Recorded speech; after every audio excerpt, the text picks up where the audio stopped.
Progress.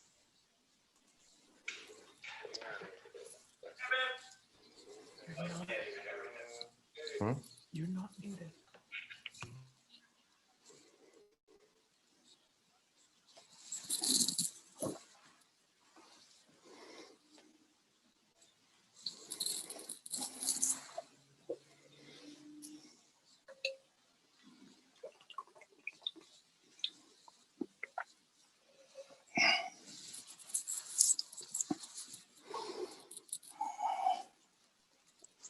Not everybody's on mute.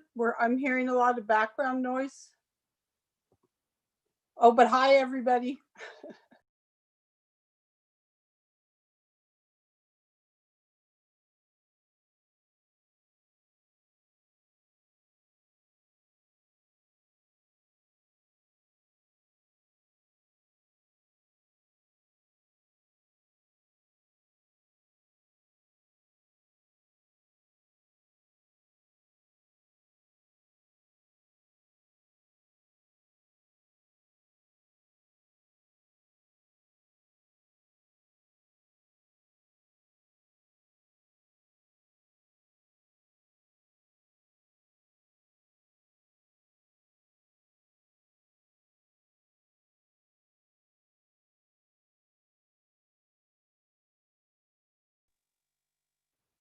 Good evening, everyone.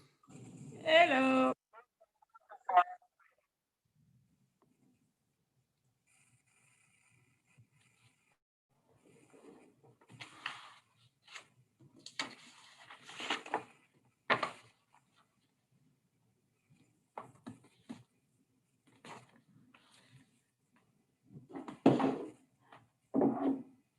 Good evening, ladies and gentlemen. Welcome to the January 19th meeting of the Campbell City Council. I call to order this regular meeting of the Campbell City Council. This meeting is proceeding based on conducted via telecommunication and is compliant with the provisions of the Brown Act and Executive Order N29-20 issued by the governor. This city council meeting is being live streamed on channel 26, the city's website, and YouTube. Is everyone logged on okay? And can the audios and everything are okay? Good, thank you. City clerk, may we have a roll call, please? Councilmember Vibey, Present. Councilmember Landry, Present. Councilmember Lopez, Present. Vice Mayor Resnikoff, Here. Mayor Gibbons. Here. At this time, I would like to invite all of you to say the Pledge of Allegiance. I pledge allegiance to the flag of the United States of America and to the republic for which it stands, one nation, under God, indivisible, with liberty and justice for all. Thank you very much. There are no official special presentations and proclamations this evening, but I wanted to, if I can make it work on this machine, and take note that throughout the city and the nation's capital and across the country, there are candles lit in commemoration of the lives lost to COVID-19.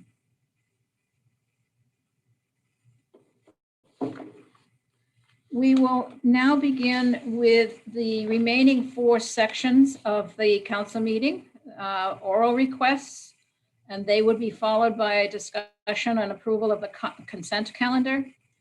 The next section are public hearings, and we will conclude the evening with council reports.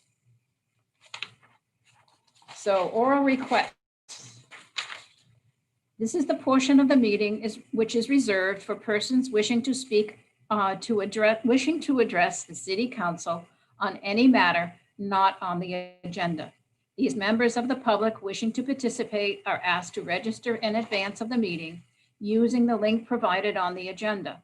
After registering, you will receive a confirmation email containing information about joining the meeting. Speakers may be allotted up to 2 minutes. The law generally prohibits the council from discussion or taking action on such. However, the council may instruct staff accordingly regarding oral requests. Madam Deputy City Clerk, I believe we have some oral requests. We do. Let's start off with, How many do we have in total, if I may ask? we have 5. Fine, thank you so much. Mhm. Please begin. And for those, the instructions are to just unmute themselves. Is that correct? That's correct. Okay. Call them out. If you would call them out, please. So let's start with Sergeant David Livingston. Hi, Sergeant Dave Livingston, speaking on behalf of the Campbell Police Officers Association. Madam Mayor and honorable council members, thank you for the opportunity to speak. The POA would like to address the programming and space needs of the new police facility since concerns have been expressed during recent council meetings. During the planning process, all of our members were included in a general survey regarding the current and future needs of the new police facility. Additionally, members took part in a second layer of surveys overseeing specific units, areas, or collateral assignments. The core team of city staff involved in the project have spent hundreds of hours of staff time looking at our current facility, reviewing staff surveys, projecting our future needs, touring other facilities, speaking with those who are involved with other similar sized projects for best practices, and receiving feedback from a 20-member internal technical advisory committee to reach this stage. My understanding is what was presented at the previous meeting was at least the 10th option that staff examined with LPA. Out of the 10, this was the only option that was within reach of the limited budget given, having only a single option for a build site. The POA was one group that walked our community to garner support for Measure O, helping the measure to narrowly pass come election day. This was a grassroots effort that included family, friends, and citizens of Campbell. The resounding message we received from those we spoke to was that the community wanted a new police facility that would not just meet our current needs, but be a facility that would inevitably grow with the city and department and be functional for decades to come. What has been presented is not a wish list, but a well thought out design concept, which have been whittled down to conform to the budget, not inflated.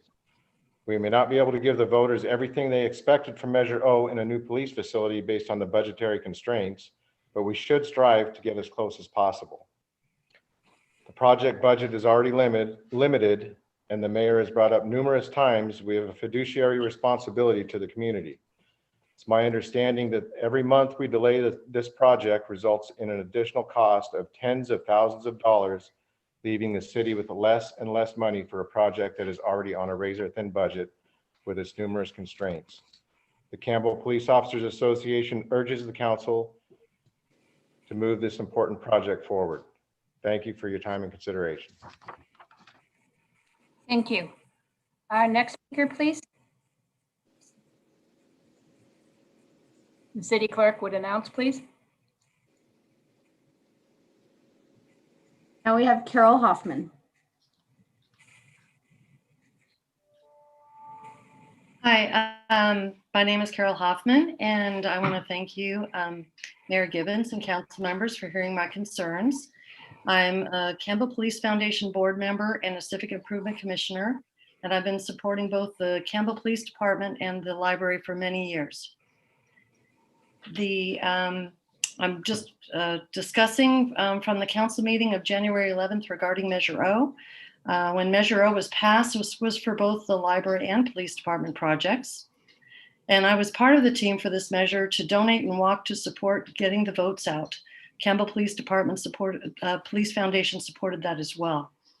And based on the discussion at the meeting on January 11th, the library moved forward to design schematics, but the police department project did not. And as a concerned citizen, I expect these to move forward together to properly manage the distribution of the costs. The police department is for public safety, and that should be a high priority. Site plan comments should not hold up the next phase, and that the RFP subcommittee did pick the site, so don't want that to hold things up. As the POA mentioned, any delays moving into the next phase could affect the construction costs. And I believe what I saw in the presentation was this could be $60,000 per month. This could deplete the limited resources allocated as we're trying to get a police building. I'm also concerned about front loading the funding to the library. This is kind of like what the VTA attempted to do when they were focusing the Measure B funds on BART first. And the public was not happy about that, and VTA backed down. So what I'm asking is that you quickly identify what are the issues and what is the time frame to resolve them and commit to the design phase. Let's move the project forward. As Mayor Waterman years back worked to bring together diverse opinions to get Measure O on the ballot and work with people to get it passed. Mayor Gibbons, I'm asking that you can do the same, working with whoever you need to work with to get the projects moving together concurrently. Thank you for your time. Thank you. Next speaker, please, Andrea. Our next speaker is Diane Rock. Hello, thank you for giving me the opportunity to speak to the mayor and the council members. My name is Diane Rock. I have been a Campbell resident with the exception of a short period of time for nearly 40 years. And much of my family lives in Campbell as well. My mother, my sister, my husband's sister, we are all long-term Campbell residents. So I am speaking to you as a Campbell resident. We were very excited and we were very excited to have the opportunity to support both the police and the library in updating what is clearly outdated facilities. And we were further heartened with the idea that Measure O would be created not only with current needs, but also those for the future. I did watch the council meeting last week. I was glad that we are moving forward with the library, but I am concerned with the hesitation to move forward with the police building.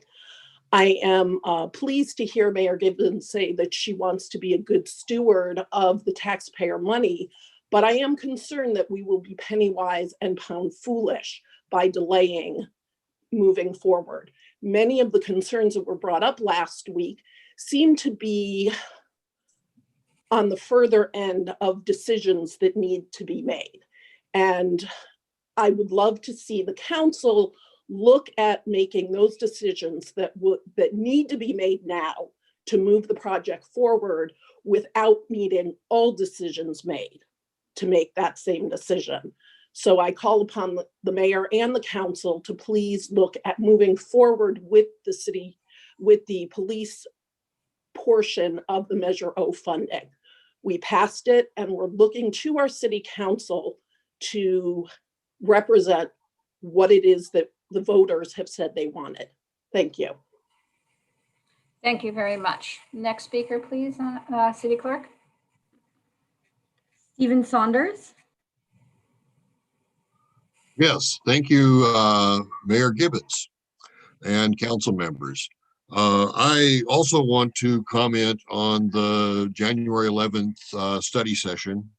Some broad questions or concerns or items that I didn't hear mentioned. Starting off in the top, that there was no mention of how provision was made to cover the roofs of either or both of those buildings with photovoltaic panels. That seems like something we should be looking forward to the future and having like conduits or whatever available so that can be installed when that's an option for the city. Seems like a thing that should have been included. Also, the police show a generation station so they can have uninterrupted power in all situations. It would seem that that area should either be expanded or configured so that it can also support energy store. In other words, big batteries rather than just diesel generators. My last crazy idea, and this primarily, I'm assuming will be towards the library, is why not consider unisex bathrooms? So essentially that individuals have a private space and it doesn't matter what gender identity they have, it's handled. That's basically it. Thank you very much. Thank you very much. Do we have any other speakers, Madam Clerk? Yes, we have one more. We have Chris Brocker.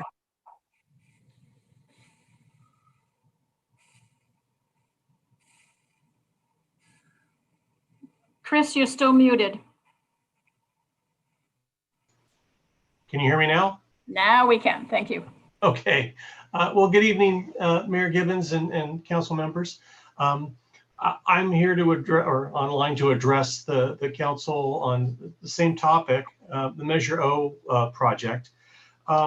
And I'm here to address you not just as a third generation Campbell resident and also a former member of the General Plan Advisory Committee, but also as a supporter of the Campbell Police Foundation and a graduate of the Police Academy, Reserve Police Academy at Evergreen Valley College. And so my comments are, again, after viewing the study session on January 11th, I just really want to encourage you to move the process along as quickly as possible. Give it at least the priority and attention that the library is getting. It's great that the library project is moving forward, but the police really need the new facility. We had numerous discussions of this in the GPAC. And it was agreed upon by all the GPAC members, as well as there was quite a bit of community input as well. So again, I just reiterating what's been said already, but also just to encourage you to move forward with the police and give it at least as much emphasis as the library project as possible. So thank you. Thank you very much. Any last minute oral request speakers?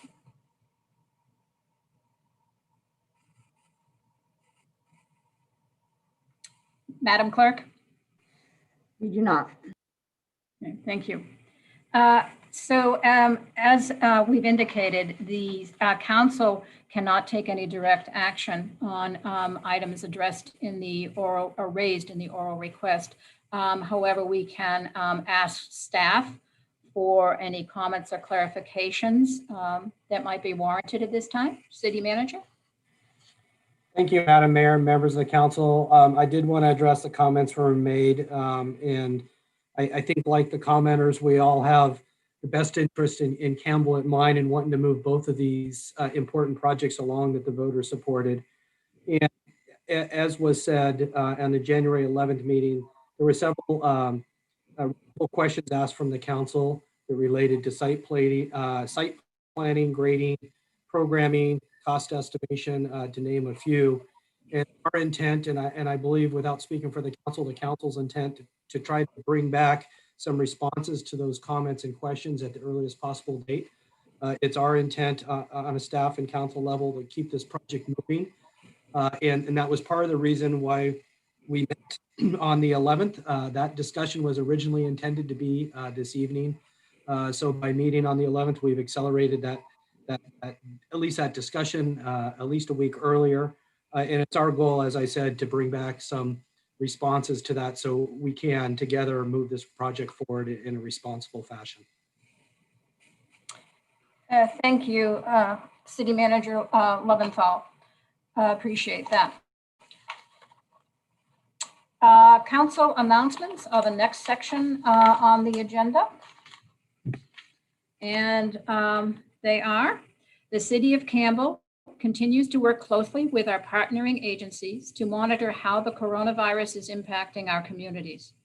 We are actively monitoring the information provided by the U.S. Centers for Disease Control and reviewing guidance provided by the county's public health department. We continue to take proactive steps to prioritize the health and safety of our employees and community members. Our focus is to maintain essential services, keep you informed, and support our residences and businesses. The community testing program operated by Santa Clara County Valley Medical Center continues to offer extensive drop-in and appointment-based COVID-19 testing at several locations across the county. Residents can book an appointment for the Campbell Community Center by visiting SCC Free Test, SCCFREETEST.org. It's really easy. I've done it myself. Santa Clara County has published a new online dashboard which tracks the number of vaccine doses received and administered by vaccine providers in Santa Clara County. To find out who can currently be vaccinated, who will be eligible to receive the vaccine next, and other frequently asked questions, please visit sccfreevax.org, SCCFREEVAX.org. Very good information there, really helps you understand what your options are on how to get scheduled for the vaccine. Spread the love at Campbell's 44th annual Valentine 5K virtual fun run walk from February 13th to 21st. Create your own 5K anywhere, anytime, virtually. Register by Friday, February 5th, 2021 to receive your race shirt. For more information, please visit campbellca.gov/recreation, as you can see on the screen. One of pop music's most fascinating success stories and the best-selling solo pianist of our time, John Brickman, will support the Heritage Theater with Share the Love virtual Valentine's Day themed concert from February 12th to 14th. For ticket information, please visit heritagetheater.org.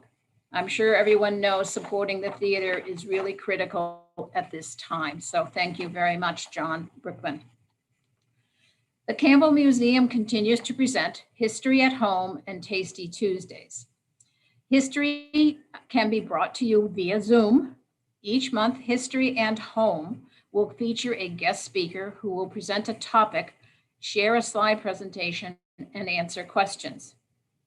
We may be at home, but we can certainly taste, talk, and treat ourselves to special servings from the local businesses. On the last Tuesday of every month, the museum will host a Tasty Tuesday.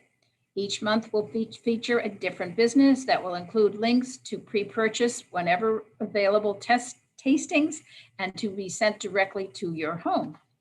Then via Zoom, you will meet and taste and talk. So check out the campbellmuseums.com shop for that information. There is a nominal fee of $10 for the History at Home and Tasty Tuesdays. So thank you very much.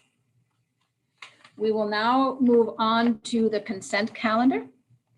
Are there any items that any council member would like to pull from the consent calendar?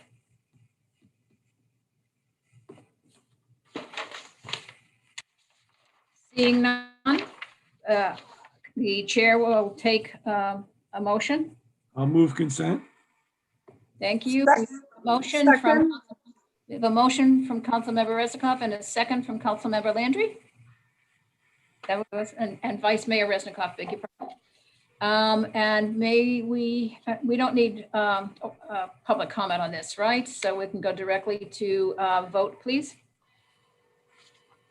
We don't have any public comment on this, and I will do the vote. Councilmember Bybee. Aye. Councilmember Landry. Aye. Councilmember Lopez. Aye. Vice Mayor Resnikoff. Aye. Mayor Gibbons. Aye. Thank you very much. We'll now move on to the section of the meeting where we talk about public hearings and introductions of ordinances and new business. We have 3 items on this agenda. The first is a public hearing to consider adoption of a resolution directing the Community Development Director to proceed with abatement of hazardous vegetation. Good evening, Madam Mayor and City Council. Yes, this is a resolution allowing the city by way of the county to begin abatement action on 34 properties if they do not follow guidance to remove weeds. This is the second of the 3 annual meetings the city routinely holds on this matter. We do have a representative from the County Weed Abatement Division should the council have any questions. Thank you. Thank you. Are there any questions from council? Seeing none, we will open the public hearing.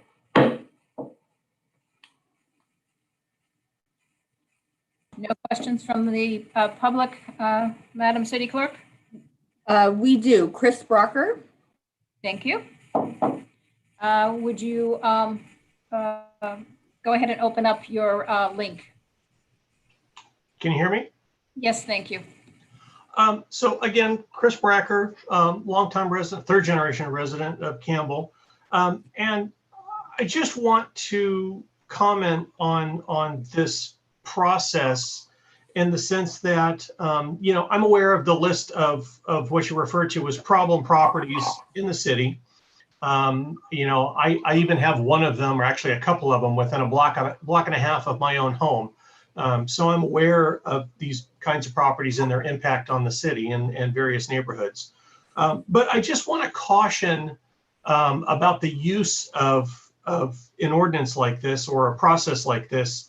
I would hate to see it, and I forgive me for lack of a better term to use, but I would hate to see this weaponized, meaning, you know, via complaints or something, you know, this tool used in just, you know, a nasty way.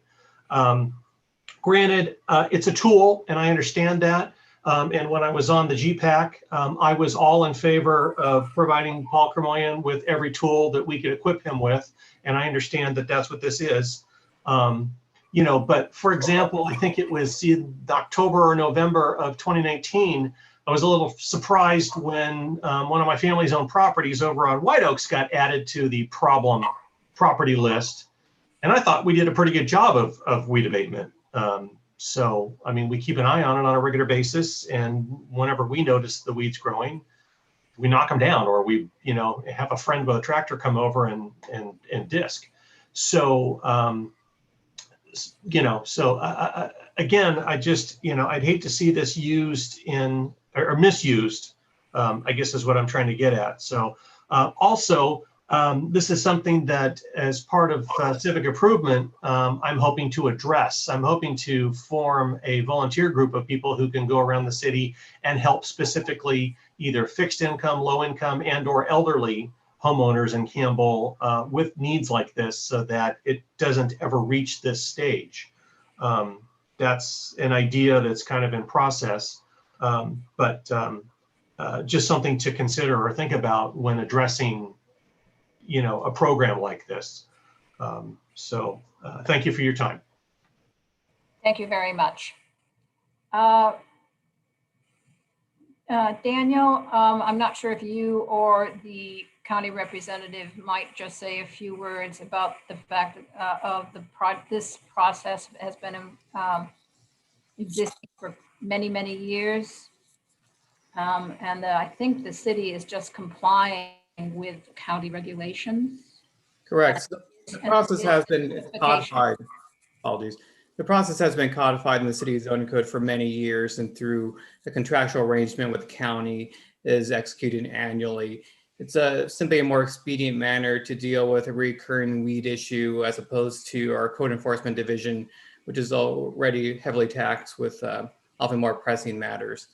But Mo, if you want to provide a few comments. Sure. As far as the weaponization of a program, anybody can make a complaint, say the property has tall grass and weeds. It has to be confirmed by a qualified inspector that a problem exists before a property would be added to the program. Kind of takes away some of the tool for people to use it as a weapon. If we look at a property and we don't see a problem, then of course it doesn't get added to the program and there's no negative impact on that property owner. It is in accordance with state regulations in the Health and Safety Code to prevent the spread of fire from wildlands to developed properties. And as we've seen for the state for the last couple of years with the number of fires that we've had, seems to be pretty effective in this county of keeping those fires from coming into our developed communities. So we think it's pretty effective. Thank you for those explanations. And I would say that there is written notice given. And in the past, the city does have a program to help certain residents who do not have the capability to help themselves. And there have been community-wide efforts. And speaking for myself, I think it's great if the Civic Improvement Commission can help with those types of community members who do in fact help and solve a problem for all of us at the same time. So thank Absolutely. you. Thank you. So with that, have any other public comments? We do not. Bringing it back to the council, close the public hearing. And is there any conversation comment from the council? If not, a motion?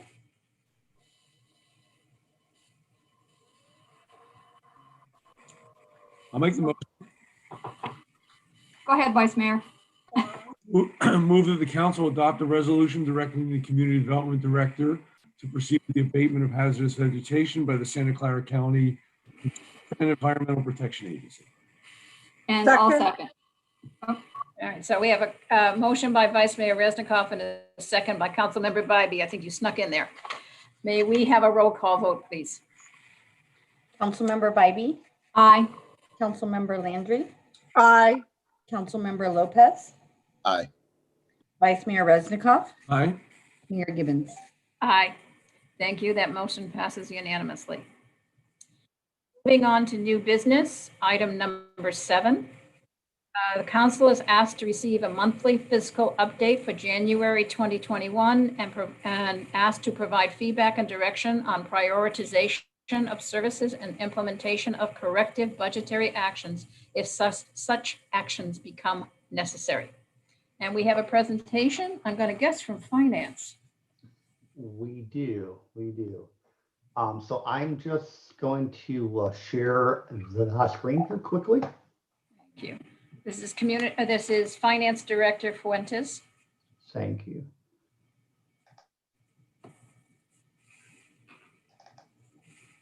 All right. Are you able to see the screen? Yes, thank you. Okay, great. So good evening. Good evening, council. Tonight, I will give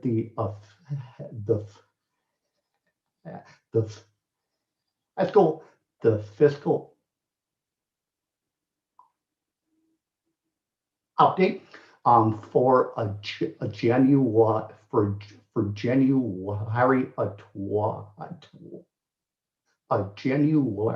2021. And the full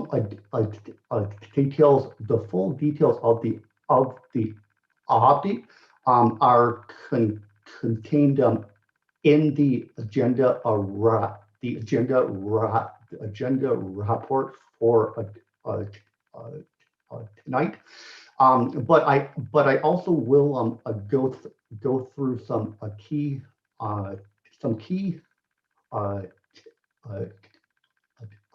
takeaways. In regards to TOT, it still continues to be a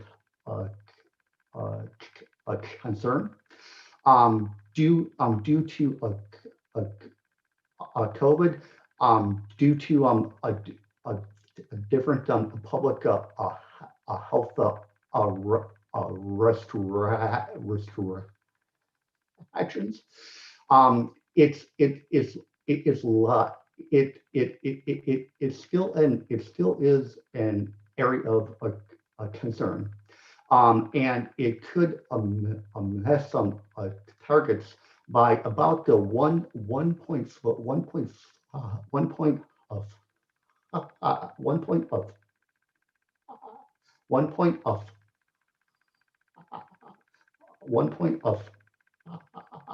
5 million in a total by the end of June. In regards to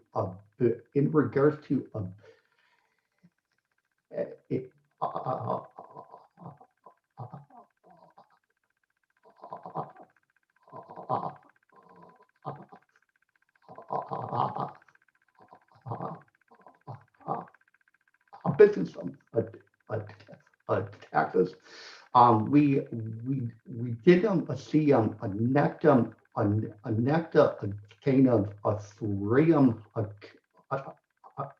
net gain of three accounts since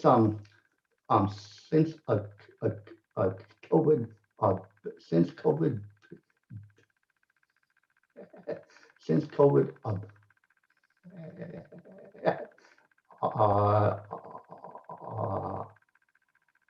began, but by the end of June, it also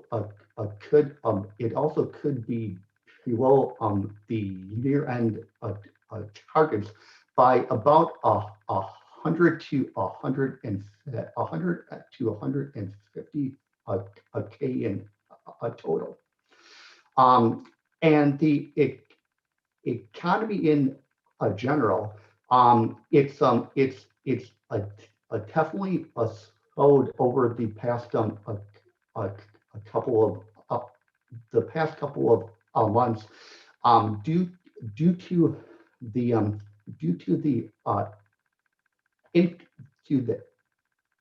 increase in COVID cases. But the new stimulus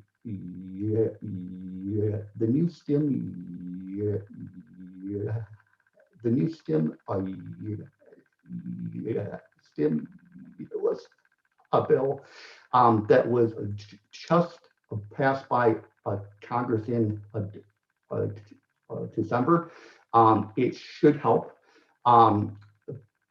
People are also beginning to get their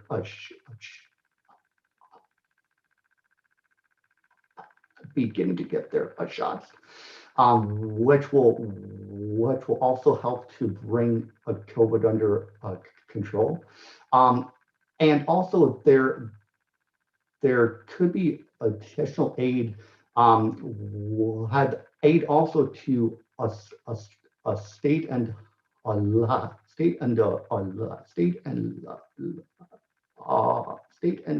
local that could also occur, which also could then help Campbell as well. So in the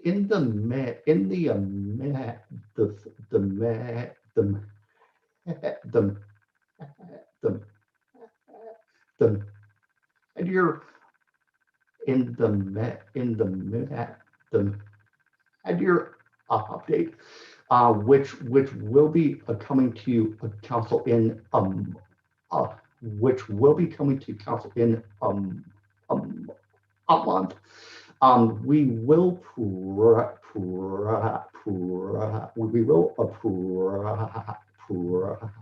project out all of our income and expenses through the end of June, and this could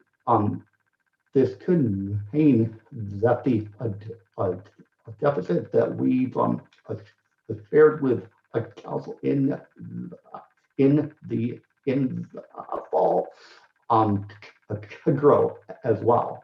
And this could mean that we would need to do some adjustments to our cost structure. So with that, I will go onwards. And I will have it now on to the and I will be here also at the end to address to address any questions. Thank you, Director Fuentes and Madam Mayor and members of the council. As was stated by our finance director, we've been doing these monthly updates to the council and analyzing current figures as they come in. But it's somewhat in a bubble because there's still, as was mentioned, some other things that need to be explored and fully vetted out before we come to you with the mid-year budget update next month. And we're doing that work. This tonight is a snapshot on TOT and business license. We'll make sure the council's clear, as Director Fuentes mentioned, we are analyzing all of the assumptions and projections that we had in our budget for the spring of 2021, and we're revisiting those and adjusting our revenue and expenditure projections accordingly. So it would be my expectation that come the mid-year budget update, the number that you're looking at tonight that says 1.5 million approximately in deficit for TOT and business license will likely be greater than that. And I don't think it's responsible to just start throwing numbers out, but we do anticipate that the deficit that we'll be dealing with in February will be north of that number by some degree. And as we evaluate that, we will share that information to the council. But it's things like assuming, for instance, that the programs in the theater will be ramping back up slowly in the spring. Those sort of assumptions we're revisiting and readjusting. So what we are doing tonight is trying to prepare for that mid-year budget update and have some discussion with the council on strategy for how we're going to address that going forward and to think at a high level of how we are going to address this.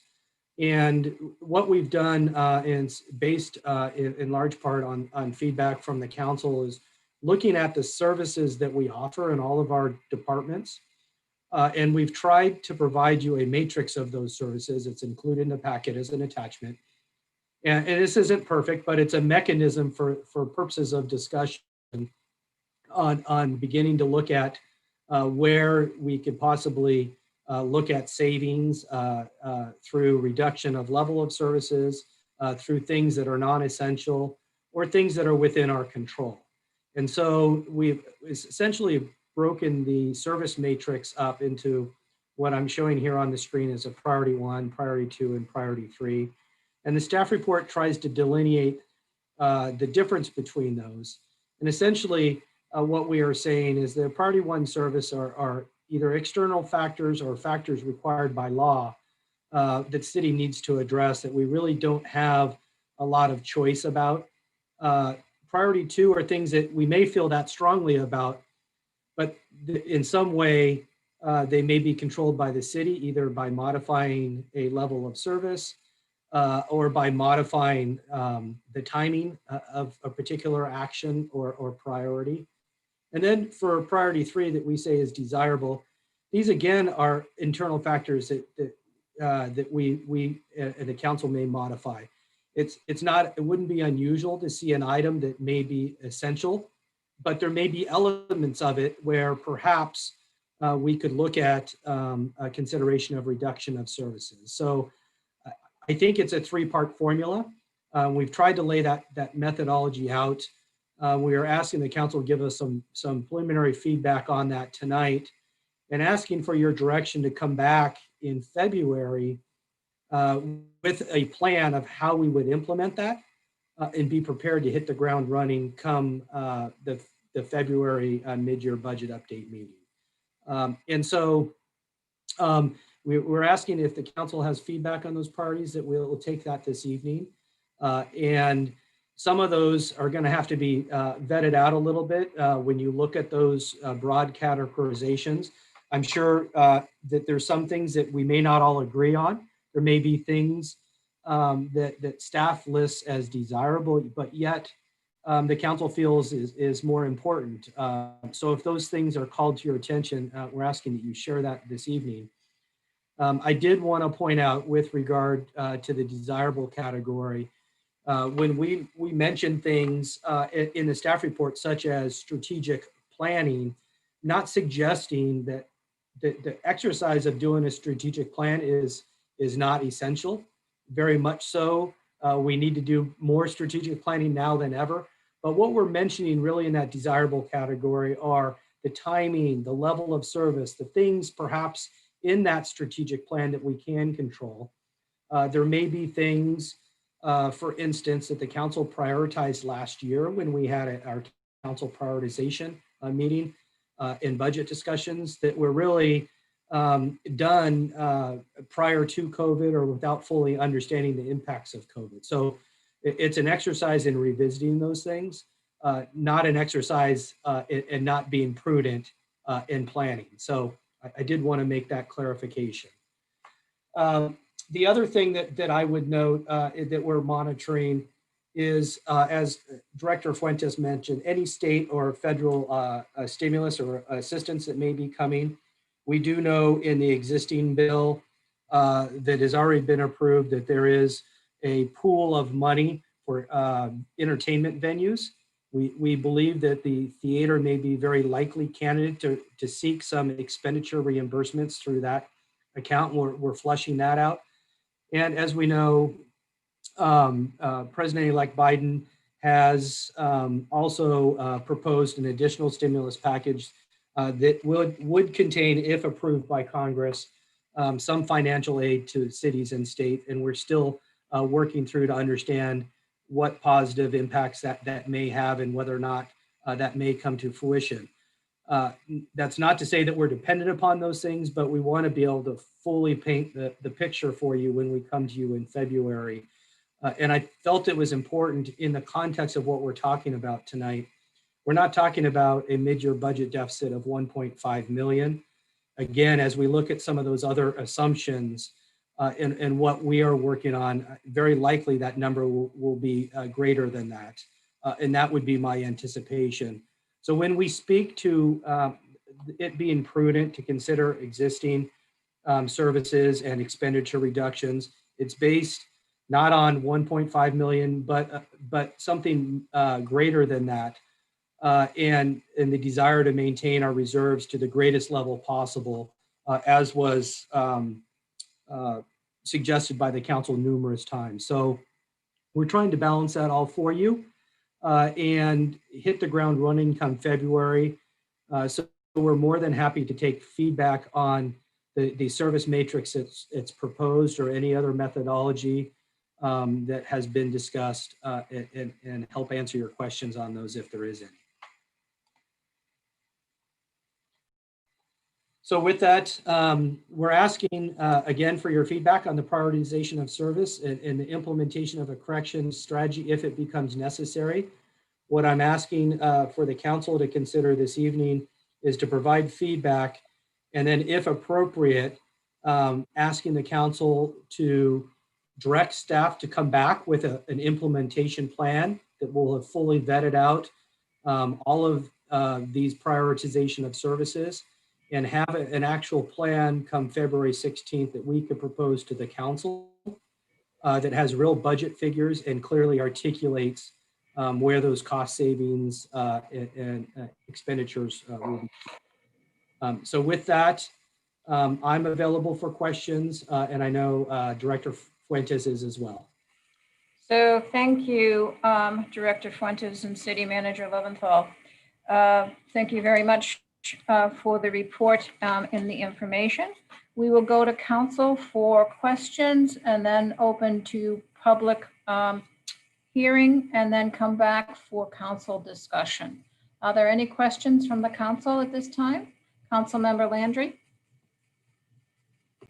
Yes, thank you, Will and Brian. These are difficult times right now, and there's going to be some difficult decisions to be making next month. Do you see that we may have to fall into the essential services? Are we going to get down to that point where that's all we have left? We hope to avoid that. I mean, our effort is to do it as little as necessary. But it wouldn't be prudent for me to tell you that we're going to be able to avoid that altogether. Everything that's shown as important or desirable is on the table. And as we flush that out and understand how council views those categories that we've put in there, it will help us adjust that and give you some real numbers of what that means. Right now, we're talking in broad categories, but the question is, how would you implement that? Based on your feedback tonight, I'm planning to fully vet those, explore those, very clearly articulate to the council, the public, and our staff what that means across the board in real budget numbers and programming for the council. Great, thank you.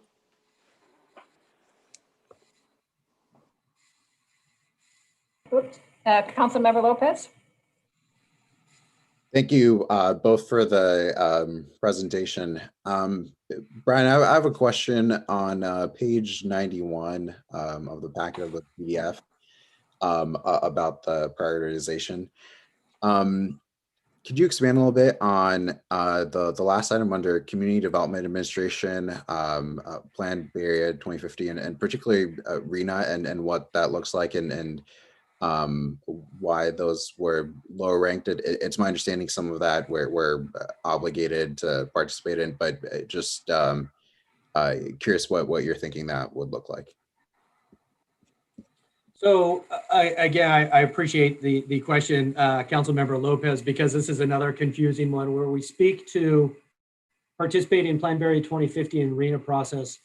Certainly, you are correct that the actual compliance with the RENA numbers and the compliance with the housing element is absolutely essential. We do not have any choice about that. But this is speaking to our active engagement in the process and participating in RENA meetings to help hopefully effectuate change in what we're being dictated by the county. Much of that work has already been done. But this speaks to really participation in outside meetings up and above what would be required to comply with state mandates. Thank you. Thank you. Any other council members with questions?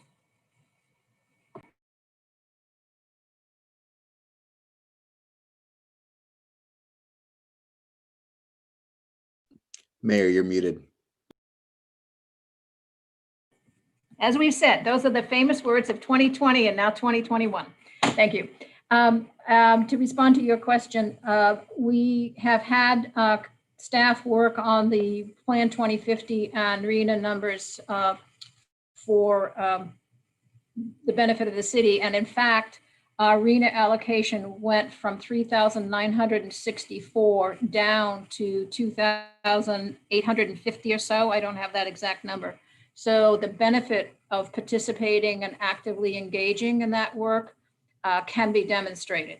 So one of those tough discussion points that we'll work on more detail on, but it does significantly, our RENA numbers went down 25%. So that's a big deal. I will withhold questions and do comments. So we'll now open the public hearing. Is there anyone wishing to speak on this item, Madam Clerk? We do not. Thank you. I will do the gavel again and bring it back to council for discussion. Do we have discussion? I don't see anyone raising their hand. Okay, my turn. Is that Councilmember Landry? Are you raising your hand? Okay. Yeah, sorry, I have to lean to turn mute on or off. That's a lot of work that's been done. It's a lot of planning. I would go back to what the mayor said about our planned Bay Area and the fact that we got our number to come down because of our feedback and input. And this to me is going to impact us greatly in developing in Campbell. And so it may not seem like an essential service, but to me, it's an essential planning tool for us to looking, even though we're in difficult times, we still need to plan ahead and look at to where the future is going. And I think the character and small town feel of Campbell can be affected by the amount of development that may be forced upon us by the state. So I do want to count that as in essential services. So that's it for now. Anyone else? Councilmember Lopez? Yeah, a number of comments. Again, appreciate all the work that's gone into putting this prioritization together. I think it's precisely what we need to be thinking of. I'm largely in agreement with many of the rankings with a couple of comments, which I'll note. I'll also say I expect this to be in the next report, but I'm curious of the impact of the new administration and the stimulus funding. I know that that'll have major ramifications for us.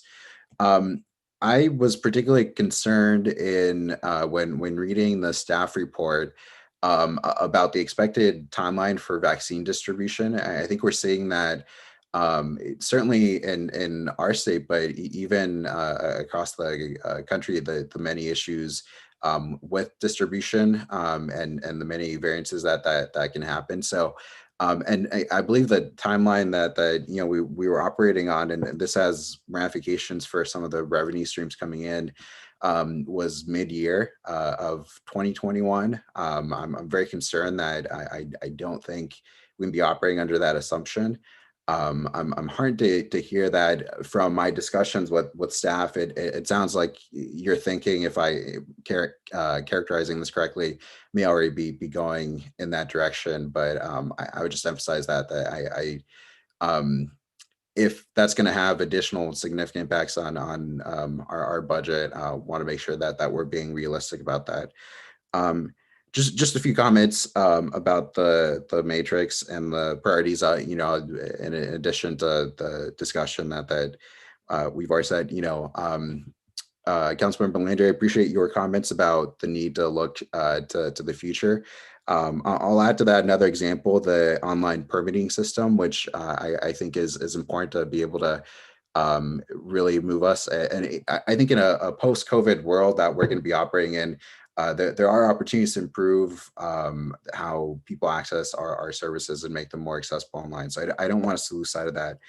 I would also maybe take a second look at some of the items ranked desirable under accounting services, just because I think that many of them could have impacts for potential revenue streams or be relevant to our overall fiscal picture. So I think they would be helpful to look at, and also hope that we can continue exploring, as I know staff has done on the Heritage Theater, other potential sources of funding, even if those items are ranked less desirable. If we can get money that helps our overall budget picture, that's positive all around. But otherwise, appreciate the work that's gone into this. Thank you. Councilmember Bybee? So I have a few general comments on, not specific to any one particular program, but I would ask that we obviously continue to look for reductions in supplies and services where we can, continuing the hiring freeze. I'd like to see a better listing of our current openings. It's very confusing to me from the staff report on what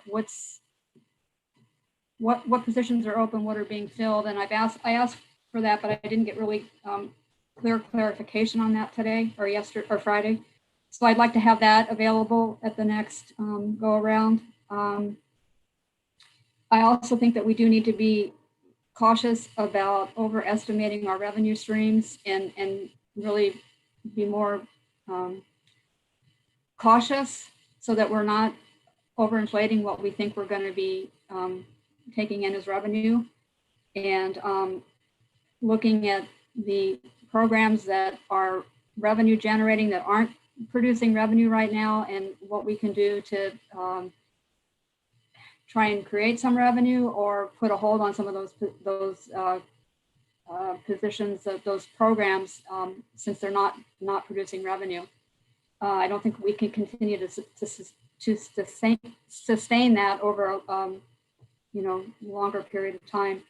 I would support modifying or looking at all of the services that are in the matrix, regardless of whether they're mandated or desirable or important, and looking to modify possibly the level of service. For instance, if we might need to adjust our public counter hours so that we're not, providing 24-hour service, or if someone comes in for a building permit, it's going to take an extra couple days. I think we need to evaluate that.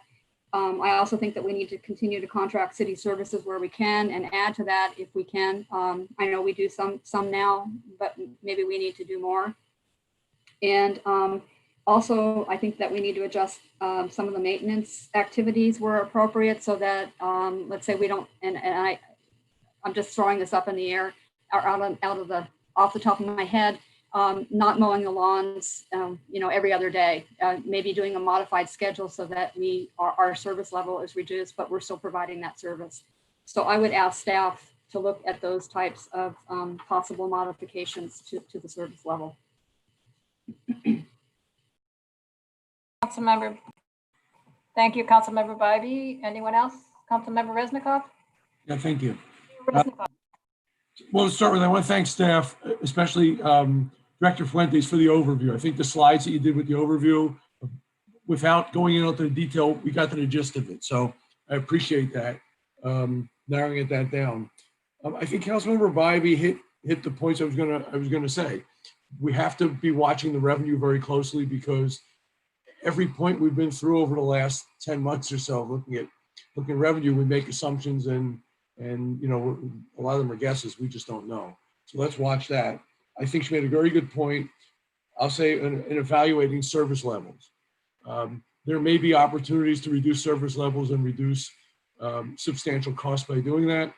And then equivalent to that, or along that same line, I think you talked to Councilmember Bybee about the fees on some of the programs and things like that. I think when we get back to more programs that are called optional programs, a lot of them would be recreation. We have to look at fee-based recovery. We're going to have to look at the programs first and prioritize programs that can pay for themselves, so we can bring people back to work, but those costs are covered. We're not going to have a lot of extra funds to do that with. And I think for some programs, that might be large increases. But if we haven't done that before, it's time to do that and look and say, what can we afford to do? Because we're going to really have to pick and choose where we're funding things versus the programs we're funding things. Other than that, though, I think in general, though, the presentation as it was put in there, I like it. I like the idea of prioritizing. We're not all going to agree on what's essential and what's, the next category important and such. But I like the framework of it. And I think we may need to tweak it along the way, but it's a good start. I like it. And I'm concerned about the revenues, right? I'm concerned about what's going to happen. Every time we do this, we hope that in 2-3 months, it's going to be better. But a lot of it at this point depends probably on vaccines, I would think. And we don't know where that is. So a lot of uncertainty still, but thank you for the input. I think it's good, a good report and a good start. Thank you. So my comments are a lot similar to what has been said, so I'll try and differentiate. I did think it was a very good report. I had to read it 3 times to make sure I understood what it was saying. And that was very helpful. Thank you. I really appreciated the matrix or table, whatever you want to call it there. matrix, I guess you called it. I would ask that all council members, if you have an opportunity to just mark it up with anything that you think is noteworthy, it would be good to hand that into the city manager. It'll just make it easier for staff to follow what your thoughts are. And to Councilmember Resnikoff's point, each of us may have a different assessment, but what I did to try and help myself with this kind of ties into several people's comments. I had to come up with my own definition of what priority 1, 2, and 3 were. I understand what staff did, but I was translating it, and it's very similar to what's been said. I put it into level of service and timing. So for example, essential, I said, you have to do it and it has to be done in a timely manner. If it's important, you've got to do it, but there's flexibility on how you do it. Be it hours at the counter or mowing the lawn. You have to do something, but how you do it and when you do it. So that was my definition of when I was reading through what was important. And desirable means that it's something that can fall behind. You don't have to keep right up with it. You got to do something, but it can kind of be put to the side. And then there was one category that I didn't see, which ties into also what Councilmember Bybee said. There's a category of postpone. And that category for me is taking a look at projects, the CIP, purchasing, different kinds of expenses.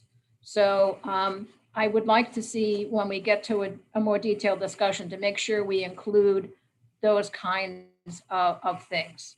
And let's see. Okay. Okay, so my other comment is, how do I want to say this? I think this is an excellent start. I think we can all contribute to if the council agrees, we can all provide our marked up matrix to staff. And I think what I particularly found of value in this, in the report and in the matrix, was in the matrix you saw, I saw staff's take on what they thought their roles and responsibilities and priorities were, which I feel is a very valuable document going into the council's priority session. And I had chatted with the city manager. There is in fact a strategic plan in our budget document. And the thought was that if council understands what staff thinks is important based on this document and other things, I'm sure, and then we can react to this document, we might have a good tool to move into our priorities session. So I just put that out there as a thought on how we can look at this and have it be of multiple purpose value. Okay, so what I have heard, and you can tell me if I've got all the notes correct, for direction to staff, the report was very helpful. We're looking forward to the additional information that you're providing that will be incorporated into the February 16th meeting. Council members, if possible, will give their comments on the matrix to staff to facilitate their work for that update. Council has asked that staff look at what could be contracted, what expenses are, and what levels of service are appropriate, even if it's in a priority 1. And let's see, what else? Anybody have any other thoughts? What did I miss that someone said? Councilmember Landry. I guess I don't know if I said it well enough, but long-term planning is to me an essential service. So that in your summary of notes, that should be something factored into this. Okay, thank you. Anyone else have a comment that I didn't pick up on? Okay, so Councilmember Bybee. I just have a bit of a concern with one of your statements in that you're suggesting that each council member talk with Brian, their city manager, with their individual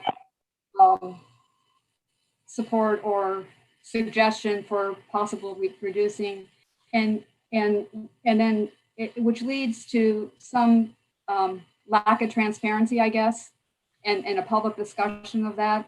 Because if you have 3 council members who say, let's eliminate this service, and it comes back to the full council, then it's like, okay, where did that come from? So I think there's a potential to create some consensus without a public dialogue. So as always, thank you for asking the question, because that was not my intent. My intent was to simply provide staff with feedback, and this matrix is a mechanism for staff to get feedback from council. It's not intended to give direction to staff. I just think staff would benefit from getting the feedback. That's all. Is that close, more comfortable for you? I mean, I don't want to sit here and read every single comment I have. Yeah, that's fine. Thank you for the clarification. Okay, all right. Always important. Anyone else? Okay, so the city manager has asked for council to provide direction. See if I can read his notes. For staff to come back with the mid-year update of the budget, which is currently scheduled for February 16th council meeting, based on the information received at this time, and to prepare any necessary information to complete that mid-year budget update. Does that make sense? Yes, Madam Mayor, can I just clarify what I think I'm hearing? Council's given us feedback on the prioritization, and I've taken careful notes, and I'm sure Director Fuentes has as well. And what we plan on bringing back, based on what I'm hearing, is an implementation plan. And that's the work that's got to be done. How is this going to get implemented between now and decision time? And it won't be implemented, but how do we prepare that implementation plan between now and the February 16th meeting? And that would be my charge if I understand the council's direction correctly. Is everyone comfortable with that? Okay, all right. And I have one afterthought related to Council Bybee's question. What I was thinking to myself is, I was trying to say, well, maybe I shouldn't even bother saying it because it'll just confuse the world again. Never mind. I'll say it to staff. Okay, we don't need to take a motion. This is simply accepting a fiscal update, and feedback has been provided. Am I got that correct? Okay. All right. Thank you very much. Very good work with staff. Thank you very much, Will, and tell your staff we appreciated it. I will. Thank you so much, Council. Thank you. So we now have item 8, which is the 2021 council meeting schedule. This does require a roll call, a resolution and a roll call vote. We have a presentation from staff. Good evening, Mayor and council members. Tonight, we are seeking your direction on adopting the 2021 City Council meeting schedule. City Council meetings are regularly heard on the first and third Tuesday of each month. Typically, the council has chosen to council one summer meeting and one winter meeting a year. In previous years, council has canceled one meeting in July for a summer recess, and then in more recent years, Both July meetings were held, and the first meeting in August was canceled in observance of National Night Out.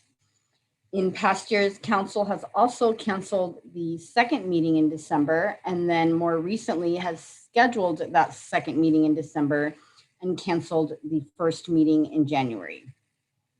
Exhibit A to the resolution before you lists all first and third Tuesday meeting dates for the 2021 calendar year.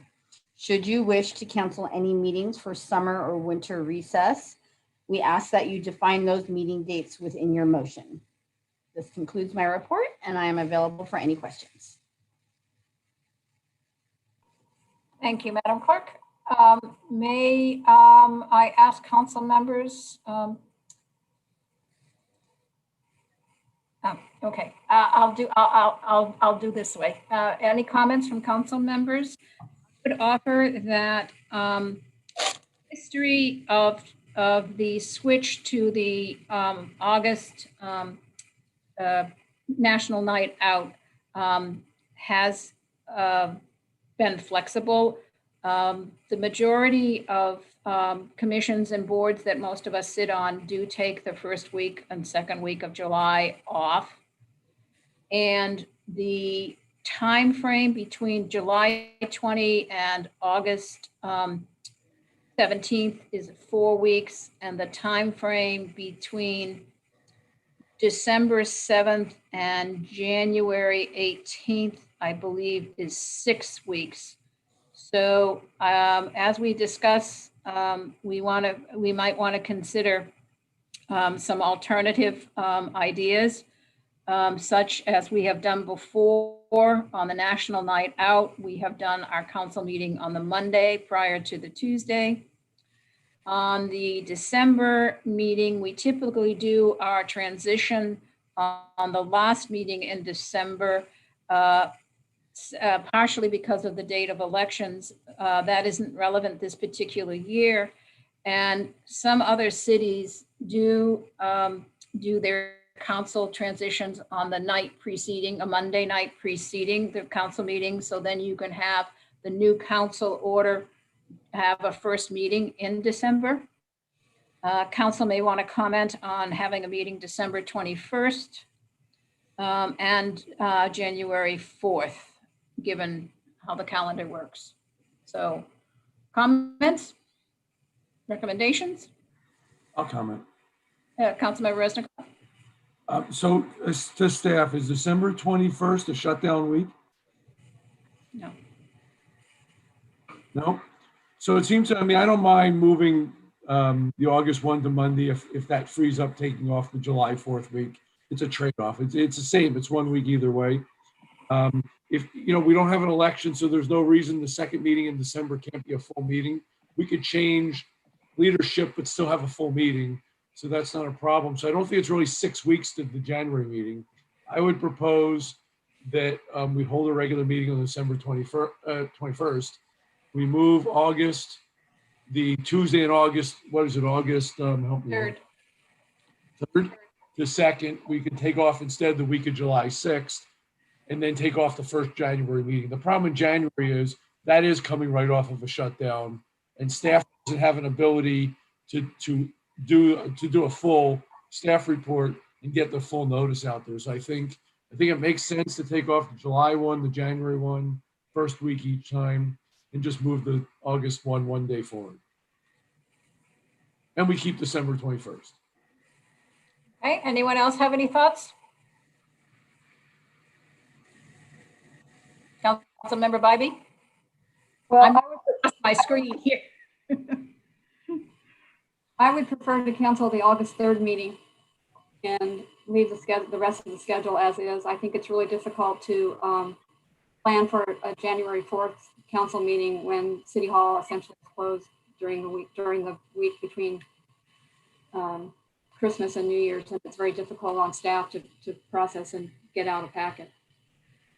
So I think Councilmember Resnikoff agreed with that. No December 4th meeting.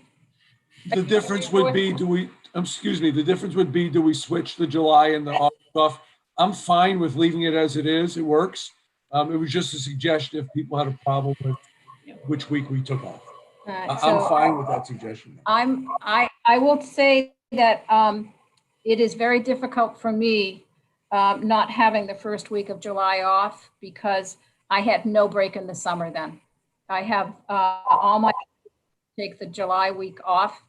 And if we meet in July 6th, then all my other boards meet in August. So I'm a traditionalist. I like having the 4th of July week off. I'm fine with having a meeting on December 21st. I'm fine with having no meeting on January 4th. So Councilmember Landry. I think I heard Councilmember Vice Mayor Resnikoff mention about December 21st. I've usually pushed for the first January meeting because the last December meeting, we didn't really have any action items. It was mostly the turnover of council. Since there isn't an election this year, I just hope that the December 21st has a substantial agenda items, and then I'm okay with canceling the January 4th. I could go either way on the August or the July not having the meeting. Yeah, the January 4th is a real bummer. I don't have my calendar in front of me, but I think January 1st is Friday, then Saturday, Sunday, Monday, and then you've got Tuesday. So you literally have one day. So the January 4th one is bad. I'm agreeing to the December 21st one. We could do council switchover on December 7th plus an agenda, and then have a full meeting on December 21st so that we don't have that big gap, because I agree with you. I don't know if we need to make that decision now. Do we need to make a decision on when we do the council turnover? No. So we could make that decision. We can decide that based on the 2 December agendas, I'm sure. And without an election, it's not as big a time drain on that meeting though. Right. Okay. So, Councilmember Bybee, your light is on. Actually, Councilmember Lopez hasn't weighed in yet, so let him go. I haven't seen him flag me down. Councilmember Lopez. Thank you. I appreciate it. I'm very flexible. I agree. January 4th is a bad one. I'm supportive. Although it sounds like we don't need to make a decision of moving up the turnover to that first week in December. It's hard for me to imagine that we'll have a national night out. Unfortunately, this year I think we'll run into the same situation as last year. So I'm more flexible on that date. Unfortunately. Okay, that's actually a good comment. Somebody mentioned earlier on, I think you did in the last item, Councilmember Lopez, the Santa Clara County Health Department has said they have a goal of having 80 to 85% of the county residents over 18 vaccinated by the end of August. That requires vaccinating, and I think they told me 9,000 people a day. And right now they're not meeting that goal. So each day they don't meet the 9,000, it slips that date more. So in terms of planning, that's relevant. So may I ask the city clerk or the city manager, if we schedule the meeting, if good things happen and we can have National Night Out, could we put on the calendar August 2nd, and then we could cancel that and have a special meeting on the 3rd, if that turns out to be the easiest thing to do? Yeah, we can do that. You could do that if that would your wish, yeah. Okay. So Question on that, please. yes, please. If we left it, I tend to think that Councilmember Lopez is right. It's not going to happen, most likely. But if we left it on the actual day, how difficult is it to just change the date later on? I mean, we're saying change it, and then if it doesn't happen, we'll move it back to where it was. Why not leave it where it is, and then we have the option always of moving it? I am perfectly fine with that. I made an assumption that it's easier to cancel and schedule a new one than it is to cancel and have one earlier. I don't know what the rules are. It's the same process, really, just a day before or a day after, I guess. Yeah. So I'm happy to leave the date as is. If people What think about July 6th? we're canceling that. Okay, I'm sorry, did Councilmember Bybee have some comments from earlier? She had, if I understood Councilmember Bybee, she would prefer to have the meeting on the week of July 6th and not have the meeting on August 3rd, but she's the only one so far that has No, that option. sorry, I just thought she had her hand raised for a question, wanted to make sure we didn't move on if she needed to. Okay. Yes, by all means, that's coming up next. I was just going to add that I'm okay with canceling the July 6th. Are you? Okay. And could we just leave the August 3rd with the notation that a meeting may occur on August 2nd if there's a National Night Out scheduled? Is that an easy way to fix it, or? That sounds fine. Andrea says there's no problem doing that. Okay, so we're going to keep all the meetings on this calendar except July 6th. Sound good? And And Madam Mayor, if I hear correctly, the January 4th, 2022 date as well. Yeah, yeah, it's canceled. Yes, thank you for clarifying. Yes, Councilmember Lopez? oh, yeah, Brian got my comment about the January 4th meeting. Thank you. Before we bring this item to, because of the way it's written, staff also was kind enough to provide additional agenda items that we typically cover across the year. And these dates are these are generic by month, but council will need to put on their calendars as soon as possible, I'm going to guess, what the dates are, particularly if one has business obligations that make the dates a challenge. So staff will be sending out potential dates for, shall we say, February, March, and April, so that council can give timely feedback and find good options for schedules. Okay, so we'll get that done. The only other thing I thought would be helpful is if we had in this calendar, the dates and organizations or topic for lighting the water tower. So, you know, like July 4th, we light the water tower. I think we do a pancreatic cancer one. There's also, I didn't see a date for Relay to Life. So I would just think that if when staff has a minute to look at this, they could update this with, this is my suggestion if council concurs, with all of the water tower dates and the organizations or topic that the lighting is supporting, and make sure we check out any other proclamation dates such as Relay to Life and things like that we might want to consider, just so we all have a sense of it. Mayor, if I could, I don't think Of course. many that are preset annually. Most of those have to request it every year. I agree with you, but there actually are some that we have changed to being annual. I thought it was only one or two, but some of those I know do still require an annual. So we don't know if they don't hold an event, they may not request it this year. And I'm not suggesting that we make up a date.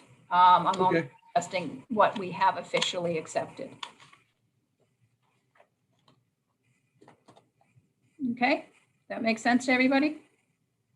Okay, with that, we need a motion to accept the calendar of 2021, beginning of 2022 meetings for the council. Who would like to make that motion?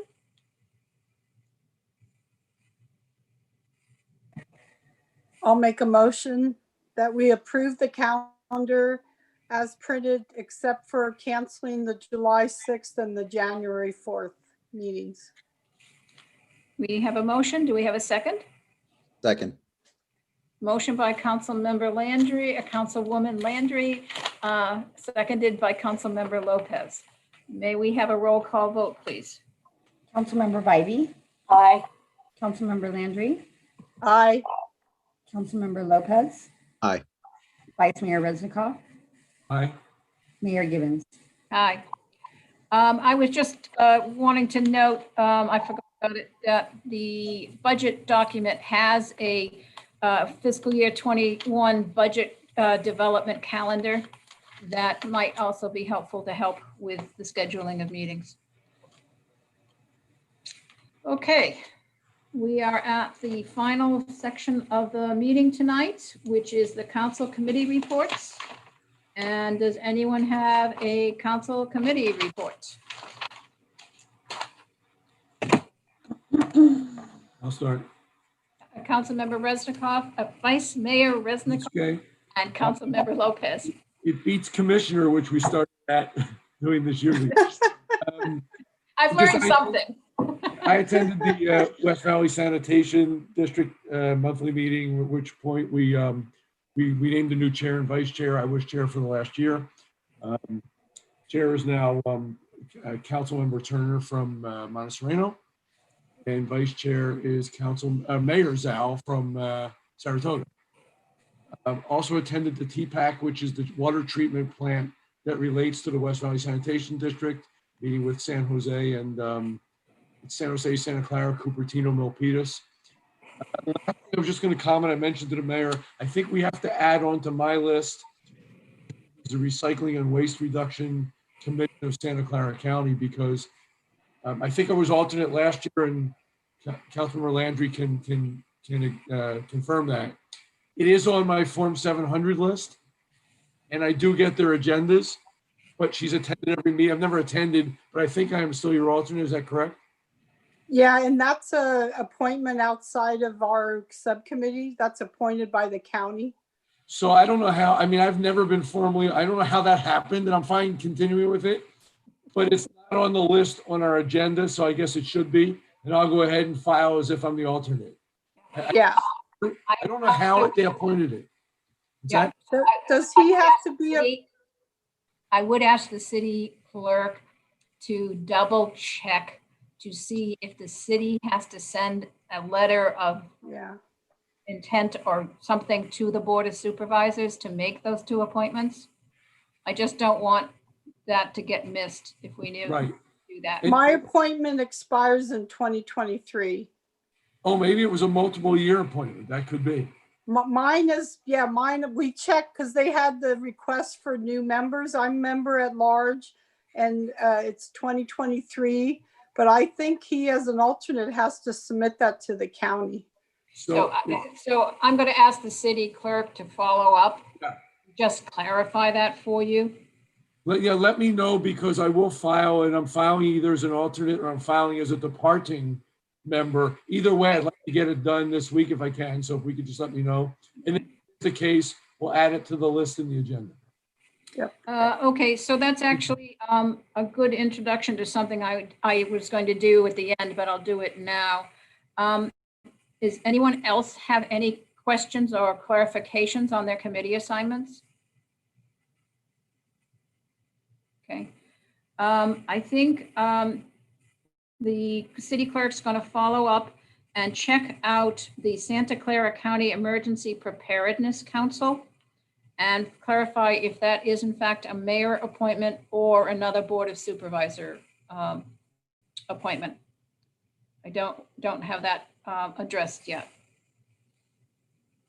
Okay, and then the West Valley Cities Representative Silicon Valley Regional Interoperability Authority. I'm not sure that one's right. I think I am the Santa Clara County Emergency Operations alternate, not the CIVRA representative. So I need to clarify that with you, Andrea. Understood. But I'm not sure I got that right. So those are things I know I need to fix. And no one else has anything else? Council committee reports. Councilmember Lopez, you had your hand raised for a committee report? Thank you. I attended this year's first meeting of the VTA Policy Advisory Committee, and we voted to elect a chair and vice chair. Councilmember Kitty Moore of Cupertino as chair, and Councilmember Matt Mahan of San Jose as vice chair. We also received updates on a few different revenue streams, and included updates on a couple of Campbell projects. Just status updates, no major changes to them. And also, although I'm an alternate, attended Silicon Valley Clean Energy board meeting, just because it's a very technical one. So I'll do my best to keep abreast of that one. So I'm up to speed in case I need to hop on. Thank you. Councilmember Bybee? And I attended the Cities Association board meeting and received a couple updates on pending items, one of which is that they're moving towards moving from an association to forming a JPA. And that was my first meeting. Thank you. Congratulations. Lots of new faces on that group. Councilmember Landry, did we get to you yet? I haven't attended any meetings this month, but I have like 5 over the next 3 weeks. Yeah, same here. Thank you, Councilwoman. Okay, so for me, I attended the Cities Association Selection Committee meeting where various appointments were made. There are still some vacancies that Campbell Council members may qualify for. So there will be another letter of interest circulating. So keep an eye out for that in case there's something you're interested in. And I would request a subcommittee meeting of Economic Development Advisory Subcommittee if staff would set that meeting up. And then the Legislative Subcommittee, if we could also have a meeting set up for that. And the Silicon Valley Clean Energy JPA Board elected new officers, and I am Council Member Margaret Abikoga is chair, and I am now vice chair of the Silicon Valley Clean Energy Board. And a couple of their important programs.